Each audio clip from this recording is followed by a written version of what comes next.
आज तुमच्या दोघांच्या वडिलांच्या मृत्यूला 1 वर्ष पूर्ण होत आहे. सुरेखाबाईंनी आपल्या 2 तरुण कमावत्या मुलांना सांगितले.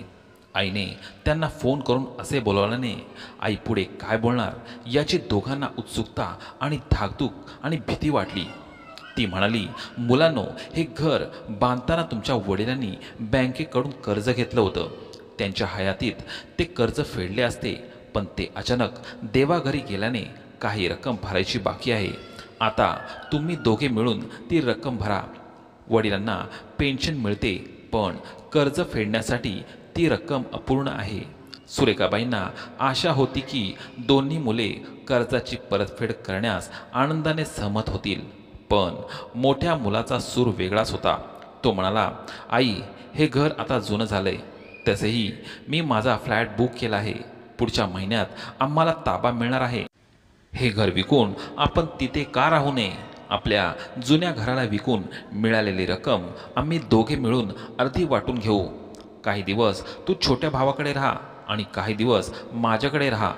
मोठ्याचे हे बोलणे ऐकून छोटा गप्पच राहिला. तेव्हा मोठा मुलगा मला महत्त्वाचे काम आहे असे सांगून निघून गेला. आई आपल्या धाकट्या मुलाकडे त्याचे विचार जाणून घेण्यासाठी अतिशय काळजीपूर्वक पाहत होती. धाकटा मुलगा म्हणाला, आई, मी भावाच्या या विचाराशी सहमत नाही. वडिलांची आठवण असलेले हे घर आपण कसे विकू शकतो? या घरात आपल्या सर्वांच्या आठवणी आहेत, विशेषतः वडिलांच्या. त्यांनी पाठ फिरवताच त्यांच्या आठवणीही पुसल्या पाहिजेत, हे मला पटत नाही. आई, आपण बाकीचे कर्ज फेडून गहाण ठेवलेले हे घर आपण परत मिळवू. वडिलांच्या आठवणी आम्ही कोणत्याही प्रकारे विसरू शकत नाही. धाकट्याच्या तोंडून असे शब्द ऐकून आईला गहिवरून आलं. ती म्हणाली, तसंही मला तुम्हा दोघांकडून त्याच उत्तराची अपेक्षा होती, पण जाऊ दे, जशी परमेश्वराची इच्छा. आता मी तुला एक गुपित सांगते.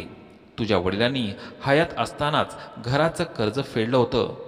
मी फक्त पारख करत होते की कोण माझ्या परीक्षेत खरा उतरतोय. मुला, तू या परीक्षेत पास झालायस. तुझ्या वडिलांनी त्यांच्या आणि माझ्या नावावर बँकेत आधीच 25 लाखांची ठेव ठेवली होती, जी मला मिळतील, आणि त्याच पैशातून आपण हे जुने घर आधुनिक पद्धतीने बांधून घेऊ. धाकटा मुलगा आश्चर्याने आईकडे पाहून अवाक झाला. त्याची आई इतकी हुशार असू शकते याची त्याला कल्पना नव्हती.